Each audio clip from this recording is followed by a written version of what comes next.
Ang San Diego ay isang bayang malapit sa baybayin ng isang lawa at pinagigitnaan ng malalaking bukirin at palayan. Bunga ng kahangalan at masasamang hilig ng nagsisipagtanim, ang mga inani sa bayan binibili lamang ng kino sa murang halaga. Kitang-kita ang kabuuan ng bayan mula sa kampanaryo ng simbahan. Kaakit-akit malasin ang tanawin mula rito.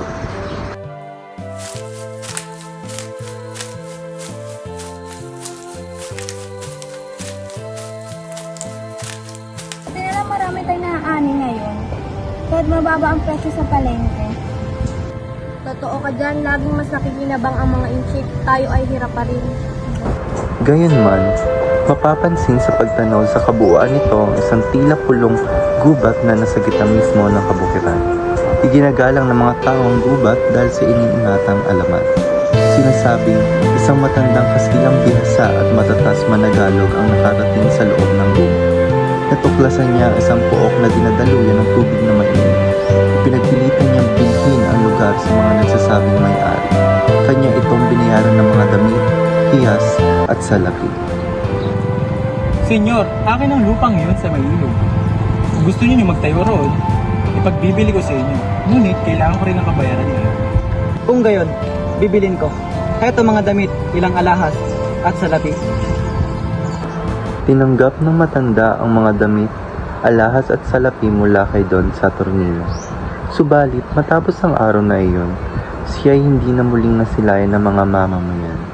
Naging palaisipan ang kanyang pagkawala at nag-iwan ng takot at bulong-bulungan sa buong bayan ng San Diego.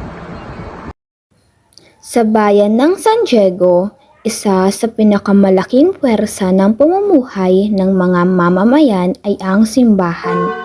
Dati, si Padre Damaso ang kura paroko rito. Isang taong kilala hindi lamang sa kanyang makapangyarihang tinig, kundi sa kanyang kayabangan at pagmamalabis. Ang kanyang salita ay hindi lamang itinuturing na aral ng pananampalataya, kundi utos na walang sinuman ang nagtatangkang suwayin.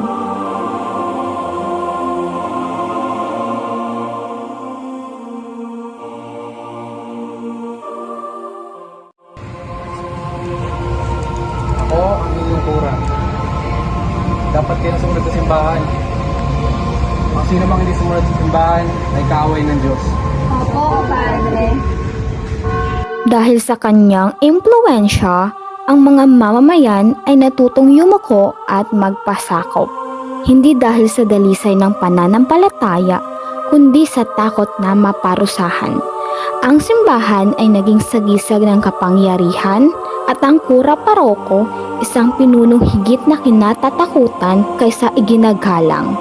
Ang kanyang salita ay nagiging batas at ang sinumang sumalungat ay agad ding tinuturing na makasalanan o kaaway ng Diyos. Kaya't ang buhay ng mga tao sa San Diego ay hindi lamang umiikot sa kanilang hanap buhay at pamilya, kundi sa kagustuhan ng kura. Bawat kilos at desisyon ay naaayon sa dikta ng simbahan. Ang kanilang mga puso ay nababalot ng pangamba at ang kanilang kinabukasan ay nakatali sa kamay ng kapariang naghahari-harian sa kanilang bayan. Ito ang naging simula ng pagkakagapos ng San Diego sa kapangyarihan ng simbahan. Isang araw, natagpuan ng mga mamamayan ang bangkay ng matandang Kastila na nakabitin sa sanga ng isang punong akasya. Ang kanyang katawan ay unti-unting nabubulok at ang baho ng kamatayan ay kumalat sa buong kapaligiran. Ang matanda, ang nagbenta ng lupa kay Don Saturnino. Ngunit siya'y nakabitin at ang kanyang katawan ay unti-unting nabubulok. Mula noon, kinatakutan at pinangingiligan ng mga tao ang gubat. Ang mga alahas na galing sa matanda ay itinapon ng mga kababaihan sa ilog upang hindi magdala ng kamalasan. At ang kanyang mga kasuotan na may kanilang sinunod. Gayunman, naiwan sa kanyang anak ang ari-arian na si Saturnino.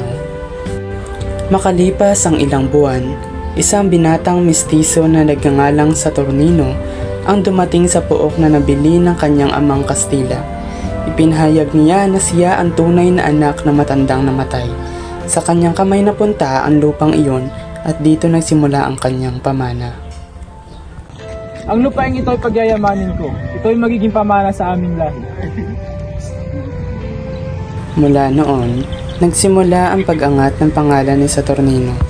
Siya ay nagsumikap, nagpatayo ng tahanan at pinayaman ang lupaing naiwan sa kanya. Nang siya ay tumanda, naisipan niyang mag-asawa.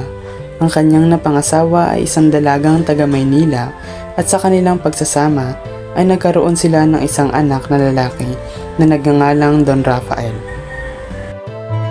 Si Don Rafael ang kaisa-isang anak ni Saturnino, ang nagmana ng kanyang pangalan at kayamanan.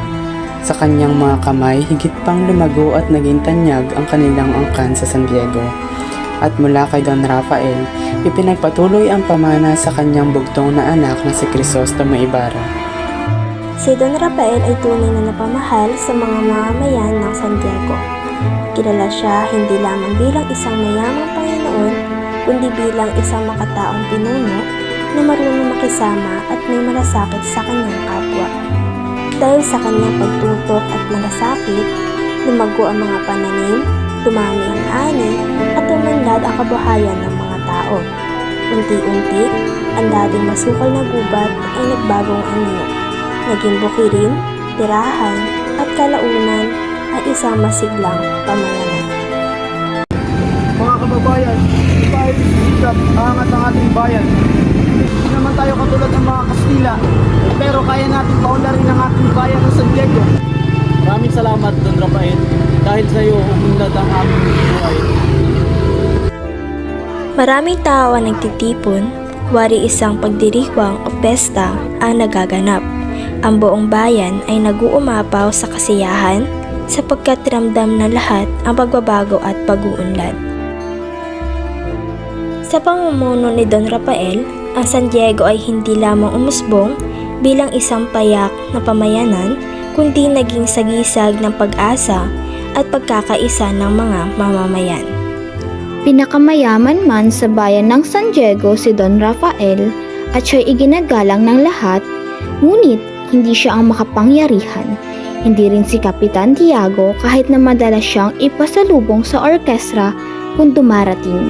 Ang katotohanang madalas siyang pagtawanan at palihim na tawaging Sakristang Tiago. Lalong hindi ang kapitan ng bayan sapagkat siya'y hamak na utusan lamang ng maaaring kagalitan ng alkalde mayor. Ngunit sa likod ng pag-unlad, lumitaw ang mga tunay na makapangyarihan, ang simbahan at pamahalaan. Sa kanilang kamay nakasalalay ang kapalaran ng bayan. Mahirap kumilos na walang paspas ng kura. Lahat ng desisyon para sa kanilang pinundan. Tama ka, kahit ako, kailangan ko sumunod. Mas mataas ang mga boses ng mga pare kaysa sa batas. At dito, higit na nabunyag ang katotohanan. Ang simbahan ang tunay na haligi ng kapangyarihan sa San Diego. Higit pa sa batas ng pamahalaan, higit pa sa tinig ng mga pinuno, ang salita ng kura ang siyang isinusunod. Kaya't ang mga mamamayan ay natutong manahimik, magtiis at yumuko, sapagkat ang pagtutol ay maaaring magbunga ng kapahamakan. Ang kapangyarihan ng kura sa San Diego ay halos kapareho ng kapangyarihan ng Papa ng Batikano, at ang Aliperes ay Guardia Civil ay sa hari ng Italia. Madalas magkasalungat ang dalawa sapagkat kapwa nila nais na higit na kapangyarihan. Sa kanilang alitan, ang bayan ay laging nagdurusa. Tandaan ninyo, walang hakbang ang dapat gawin ng mga mamamayan na walang pahintulot ng simbahan.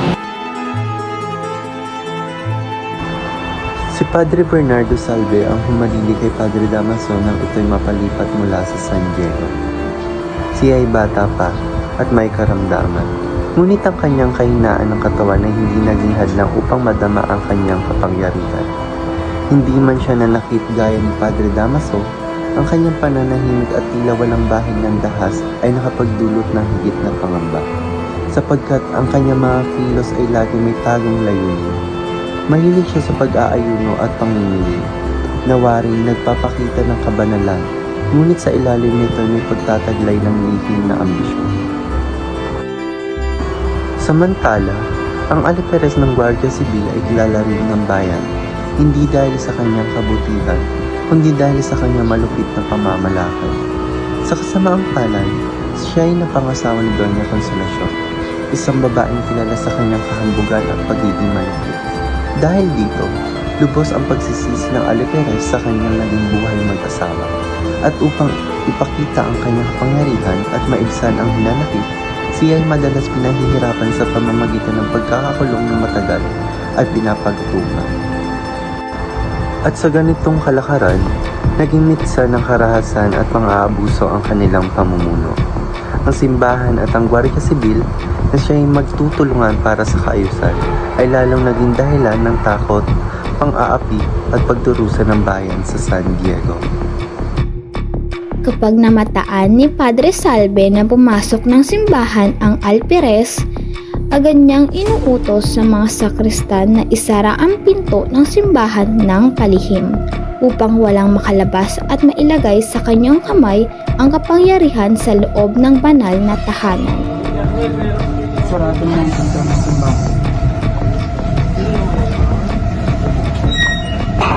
Sa ganitong paraan, nagiging laruan ng kanilang alitan ang kapwa mamamayan ng San Diego.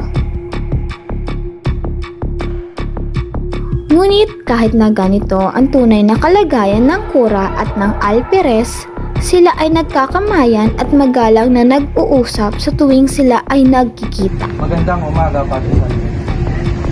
Magagalak akong makita ka muli, Padre Salve. Magandang umaga. Nagmamadaling tumakbo si Doña Consolacion kasama ang alila niya. Ito ay balisa at puno ng pangamba. Hanapin niya ang kanyang asawa na si Alperes sapagkat kumalat ang balita na ipapahuli na ito.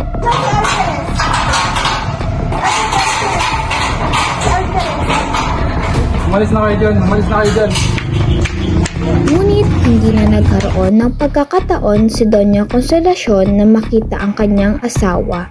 Ang pinto ng simbahan ay nanatiling nakasara at siya itinataboy palayo ng mga bantay. Sa oras na iyon, lalong nahayag ang kapangyarihan ng simbahan, isang pwersang walang sinuman kahit ang asawa ng Alperes ang maaaring sumalungat. Mula sa mahabang panahon ng pag-aaral sa Europa, muling nagbalik sa San Diego ang anak ng kagalang-galang na si Don Rafael. Siya ay walang iba kundi si Crisostomo Ibarra, isang binatang bihasa, marangal at may dalang mga bagong kaalaman at kaisipan mula sa ibang lupain. Sa kanyang pagbabalik, taglay niya ang matayog na pangarap na ipagpatuloy ang sinimulan ng kanyang ama, ang pagpapaunlad ng bayan sa pamamagitan ng edukasyon. Ang kanyang presensya ay nagdulot ng tuwa at pag-asa sa mga mamamayan, subalit kasabay nito ay gumising din ng pag-aalinlangan at pangamba sa may mga hawak ng kapangyarihan. Ako si Crisostomo Ibarra, anak ni Don Rafael. Nagbabalik ako upang ipagpatuloy ang adhikain ng aking ama. Magpapatayo ako ng paaralan upang mapag-aral ang kabataan ng San Diego. Magandang balita yan, Ibarra. Ngunit siguraduhin mo may pahintulog ng simbahan. Oo, magandang proyekto. Ngunit tandaan mo, Ginoong Ibarra, hindi lahat ng proyekto ay madaling makakamtan sa bayan ng San Diego. At dito nagsimula ang bagong yugto sa kasaysayan ng San Diego. Ang pagbabalik ni Crisostomo Ibarra ay hindi lamang pagbabalik ng isang anak na ulila, kundi pag-usbong ng isang hadikain, isang pangarap na magbibigay liwanag sa kabataan at magbubukas ng pinto tungo sa pagbabago.